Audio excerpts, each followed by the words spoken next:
a este espacio cultural que te conecta con tu identidad. Quédate y disfruta de este acercamiento a la cosmovisión ñañú por medio de investigaciones y relatos históricos. La lengua otomí, del siglo XVI al siglo XX. En el momento de la conquista española, los aztecas habían sometido a diversos grupos étnicos. En el proceso de expansión territorial, el náhuatl se había convertido en el lenguaje oficial del imperio.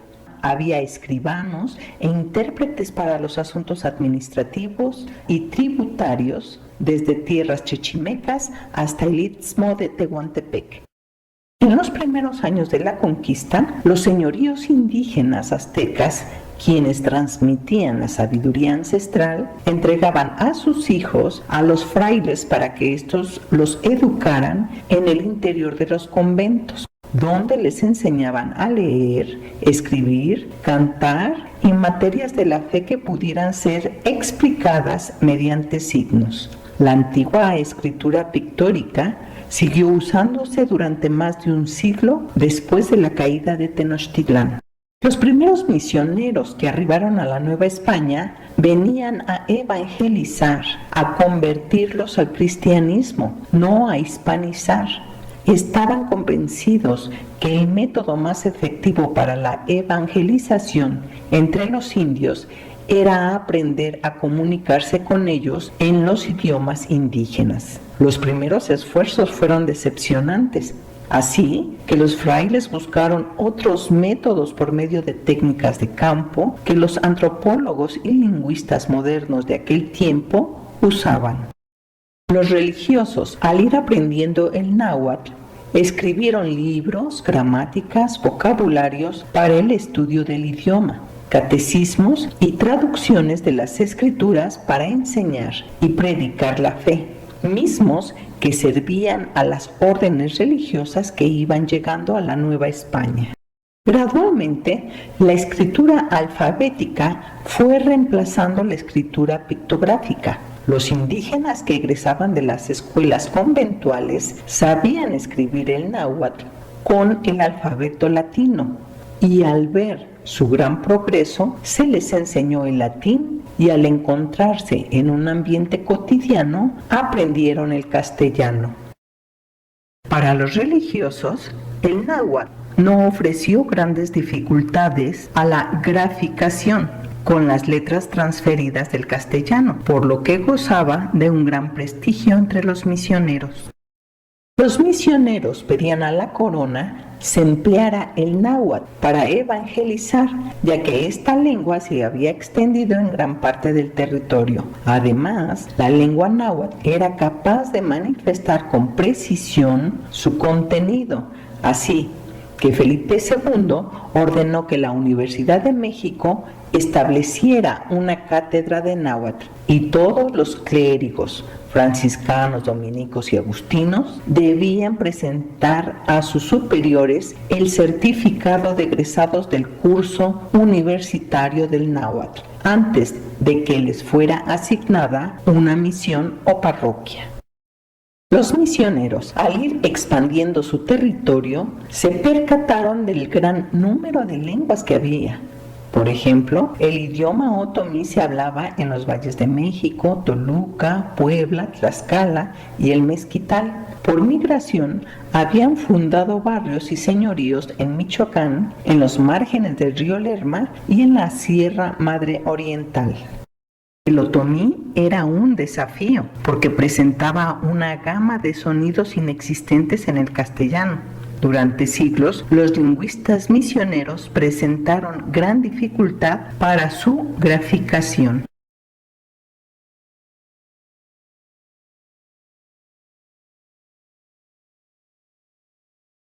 En 1572, los jesuitas son llamados a la Nueva España para proporcionar una base firme en latín y retórica a los hijos de españoles, ya que algunos colonizadores de la Nueva España se oponían a que los indios aprendieran latín y argumentaban que estaba reservado para los nobles, eruditos, sacerdotes y monjes.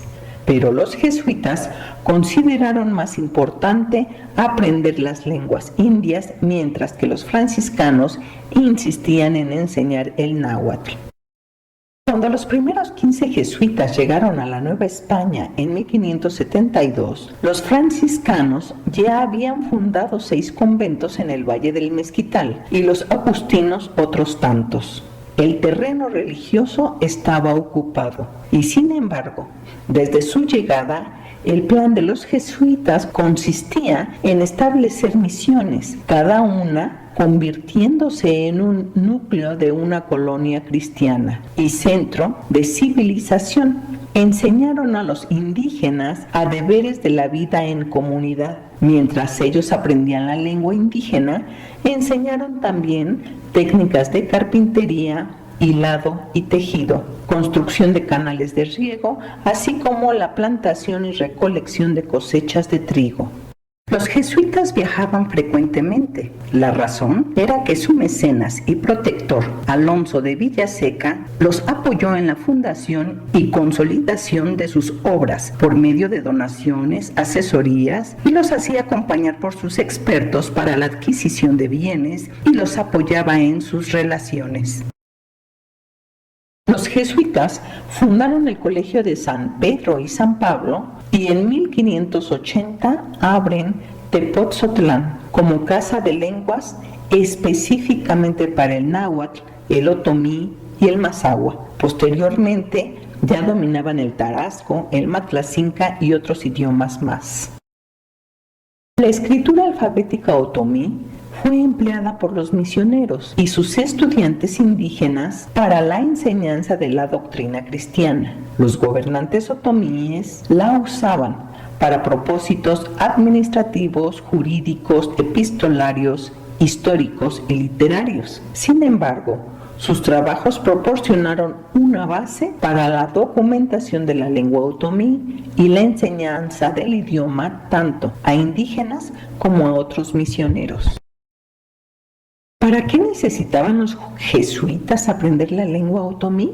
En el altiplano central, el otomí era el idioma materno de la población, superado por el náhuatl, que era la lingua franca, en lo que había sido el imperio azteca. Los jesuitas establecieron una misión en San Luis de la Paz, hoy Guanajuato, lugar poblado por otomíes que emigraron y se asentaron ahí para fortalecer la frontera con los chichimecas y el Camino de la Plata cuando se descubrieron las minas de Zacatecas, siendo el otomí el que se hablaba en el Valle de México y lo que posteriormente se conoció como el Valle del Mezquital, el cual serviría para poderse comunicar dentro de sus propiedades y en los negocios. Tuvieron un gran éxito en los negocios debido a la administración de haciendas a lo largo de 2 siglos. Destacaron en el estudio de las lenguas indígenas, en lo espiritual, educación, en la ciencia, el arte y las técnicas, así como en la economía. Los misioneros crearon un sistema ortográfico para representar el idioma otomí con los caracteres del alfabeto latino y se amplió mediante el uso de caracteres especiales y signos diacríticos, con los cuales se pudo representar la mayor parte de los fonemas de los otomíes. En 1576 se publica el primer catecismo de Melchor de Vargas de la Orden Agustina, en lengua náhuatl, castellano y otomí. En 1580 se publica Arte de la lengua otomí del franciscano Pedro de Cárceres. Antonio de Ágreda publica Arte breve para aprender con alguna facilidad la dificultosa lengua otomí. En 1645, Horacio Carochi escribió Arte de la lengua mexicana con la declaración de todos sus adverbios, vocabulario copioso y sermones de la lengua mexicana, gramática y vocabulario otomí. En 1756 salió a la luz el Catecismo breve en lengua otomí de Francisco de Miranda.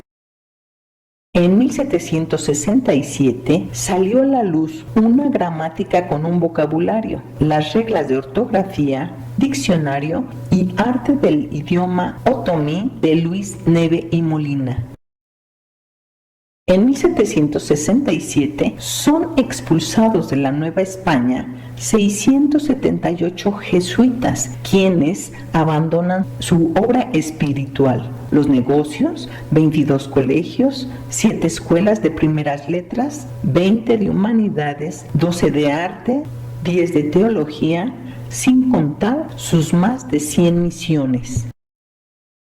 Al llegar a Roma, Lorenzo Herbas sugiere que se escriban las gramáticas de los idiomas americanos que conocían, conformando así una amplísima documentación lingüística.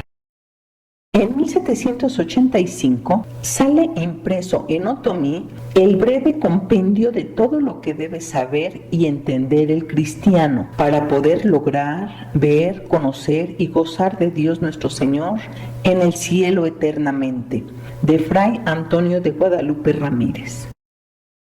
Wilhelm von Humboldt hace trabajos de reflexión y sistematización de las gramáticas de muchos idiomas, entre ellos el otomí. Se ocupó del otomí durante 20 años. Sus primeros indicios datan de 1811.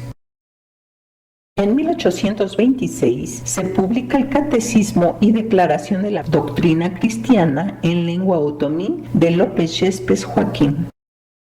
En 1834 se publica el Catecismo de la Doctrina Cristiana en lengua otomí por Francisco Pérez. En 1845 se publica Disertación sobre lengua otomí de Manuel Crisóstomo Nájera, la primera descripción no misionera. En 1856 se publica El arte breve de la lengua otomí y vocabulario trilingüe español náhuatl otomí de Alonso Urbano. En 1893 es publicado Luces del idioma otomí por Eustaquio Buelna. Ángel María de Garibay revisó varios manuscritos que provenían de la biblioteca jesuita de Tepoztlán, que posteriormente se extraviaron. Durante varios siglos, la corona española insistió en que los funcionarios religiosos se ocuparan de que los indios aprendieran el español y buenos hábitos de tratos con los españoles, pero ellos no estuvieron dispuestos a cambiar los hábitos culturales ni el idioma. Estaban ahí para cumplir sus deberes con Dios, el Papa y el Rey, como representantes de la Iglesia, decían. A lo largo de la independencia, el español era el código de élite, criollos, españoles peninsulares y algunos descendientes de la aristocracia india. Después del porfiriato, se insistía en que México necesitaba una norma reglamentada mediante gramáticas y cartillas empleadas en la escuela, en una lengua estándar que unificara la nación, argumentando que la solidaridad nacional debía reposar en el mismo idioma, la misma religión, las mismas normas jurídicas, políticas y los mismos hábitos sociales para todos los ciudadanos mexicanos.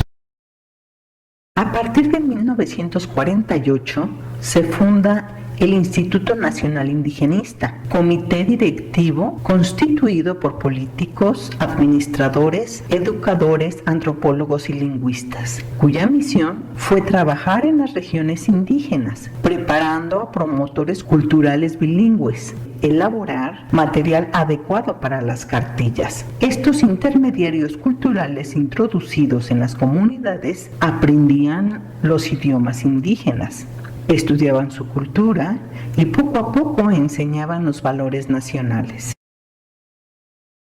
El Estado mexicano autoriza al Instituto Lingüístico de Verano el desarrollo lingüístico para realizar programas que incluirían intérpretes, cartillas, traducciones, capacitación lingüística, civismo y deporte. A su vez, la Secretaría de Educación proporcionaría las facilidades para las actividades de los misioneros. La evangelización y la penetración ideológica política. A modo de reflexión, uno de los grandes retos a los que se enfrentaron los lingüistas misioneros fue el contacto con las lenguas otomangue, ya que son glotales, tonales y nasales. Estas diferencias en el campo fonético, fonológico y grafemático no fue clara para los misioneros. Al inicio fue una diferencia de oído que tuvieron que conceptualizar y sistematizar poco a poco. Pudieron identificar los sonidos diferentes del español y propusieron diacríticos para designar otros sonidos. Durante 2 siglos, el otomí no llegó a ser impreso por la dificultad técnica que tenían. Con el tiempo se recurrió a la combinación de caracteres para representar un sonido, un fonema, y la modificación de caracteres agregando diacríticos. Lo que se puede valorar también de la lingüística misionera fue el soporte de escritura y pronunciación que cada catecismo tenía como introducción a la explicación de los caracteres utilizados e incorporar el alfabeto de dicho idioma para que se pudiera leer sin error.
¿Te puedes imaginar el papel que jugaron los indígenas que guardaban la sabiduría ancestral de cada cultura mesoamericana? Aprender a leer, escribir, interpretar y traducir su lengua y el castellano, convertirse también en mediadores culturales para lograr ser empáticos en ambos lados. Tú, que aprendiste a leer y escribir la lengua otomí, ¿qué se te dificultó? Cuéntanos. Reto Lingüístico Ñoño, espacio cultural para recordar, aprender y compartir nuestras experiencias. Pasa un maravilloso día y cuídate. Nos saludamos pronto.